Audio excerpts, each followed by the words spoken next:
Good day mga tirador! Welcome back to my YouTube channel. Ngayon po patuloy tayo sa ating coverage sa World Rapid and Blitz Team Championships. So ang titingnan po nating laro ngayon ay yung laban ni Super Grandmaster Wesley So kay Grandmaster Pepe Cuenca. So after po natin tingnan yung game niya, kukumustahin natin yung team nila ni Magnus. No? So kung maalala nyo sa Rapid po ay medyo nangamote yung team nila. Kumusta naman kaya sila ngayong Blitz event? So punta tayo sa ating game. Black po si Wesley, white po si GM Pepe. Ito po nag-start with D4, Knight F6, C4, E6, and then pagka Knight C3, Bishop B4. Ito po yung tinatawag na Nimzo Indian opening, and kung papansinin nyo po, tuturuan ko kayo ng basic opening na pwede nyo pong gamitin sa inyong mga blitz games. No? So dito pa Queen C2, castling, and then E4, nag D6 si Wesley. So ito po yung technique na napaka-basic lang and maganda pong dalhin, lalo na pag rapid and blitz yung nilalaro nyo. So ipipin nyo muna yung bishop, no, dun sa knight, and then ang gagawin mo, lahat ng pawn mo ilalagay mo po sa itim. So yan po ang gagawin ni Wesley. So pagka bishop d3, e5, and then pagka a3, capture, capture, knight c6, knight e2, and then h6. So papansin nyo, no, yung mga pawn ni Wesley nagsisimula na pumunta sa itim, and then pagka castling, nag b6, halos lahat na po ng pawn nilagay niya sa itim kasi yan ang tinatawag na Capablanca rule. No? Papakain mo yung isang bishop na itim, tapos matitiran ka ng light squared bishop.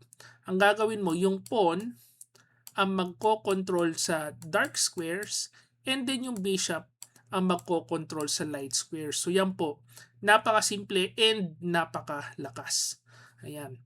So dito nag F4 ang kalaban, so nag bishop A6. Ang target ni Wesley ay yung doubled pawn. So kumain, kain, and then pagka D5, knight A5. Ito pong doubled pawn, napakahirap ng depensahan. So ang ginawa ni GM Pepe, nag knight G3. Ayan, going for counter attack, aatake na po sa king side. So kinain, ayan, one pawn down ng white, pero merong napakalakas na initiative with knight f5. Ang threat po niyan is kakain dito, and then kakain with very strong attack. So ang ginawa ni Wesley is king h7, depensa lang, and dito po nag-rook b1. And yan binigyan ng X ng ating engine. Kasi nag-sacrifice ka ng pawn para umatake, tapos tumira ka sa queen side. Ano pong gagawin niya? Nasa queen side, malayo po sa bakbakan. So ang best move is rook f3 para meron kang idea na bishop h6 and then rook h3 or rook g3, continue ang attack. So actually dito nakikita ko napakalakas na po ng atake ng puti, no? So halimbawa kumain, kain, ang best move po ng engine is knight g8 para depensa dito, pero merong rook h3 and then queen g3 ideas, diretso pa rin ang atake sa king ng black. Ayan, so ibalik po natin, kaso nga nag rook b1, so nag c6 si Wesley, and then dito nag d6, which is yung fatal mistake kasi napupunta po sa maling idea ang puti. So ang best ulit is rook f3 para continuous ang atake.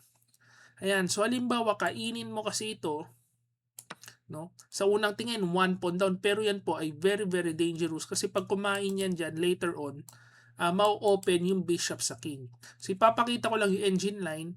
Pwede nga kainin ito, pagkakain, kain, rook h3, and then pagka rook h8, ed5, king g8.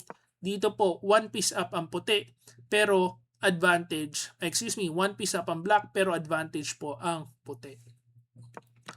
Ayan, so ibalik natin, kaso nag D6, error kasi mali na po yung plano ng white dito. So pagka bishop E6, queen F2, knight G8 para depensa, A4, knight B7. So hindi na po nagpatuloy yung atake ng white, no? So bishop a3 and then c5, ito bumaksak na.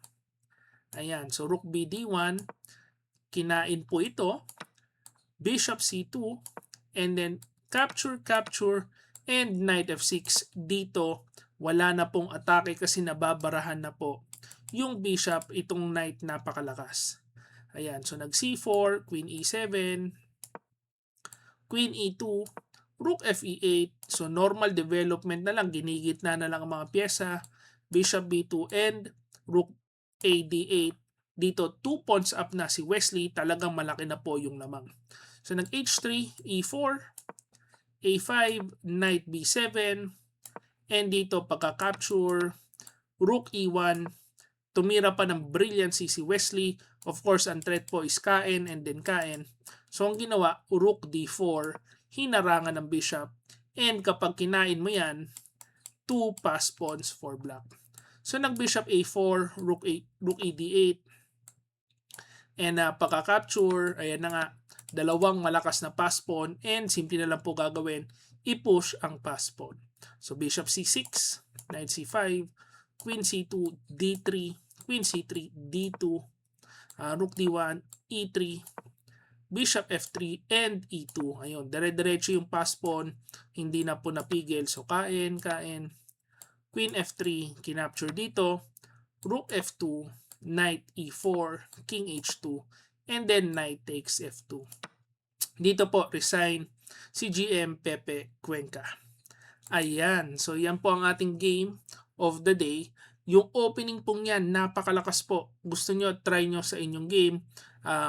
Ilalabas nyo lang yung bishop, no? Pipin nyo sa knight, tapos lahat ng pawn ilagay nyo po sa itim. Napakalakas po niyan, napaka-basic, ang daling gamitin. So punta tayo sa kanilang standings. Nasaan na ba ang team ni Wesley and Magnus, yung super team? Magnus, Wesley, Caruana, Duda, MVL. Talagang halos hindi na po pwedeng butasan, no? Wala nang madaling talunin. Nandito na sila sa quarterfinals. So ang team po nila ay tinatawag yung WR Chess. Yan po ang sponsor nila, si WR, si Wadim Roshenstein. Kalaban nila is Uzbekistan.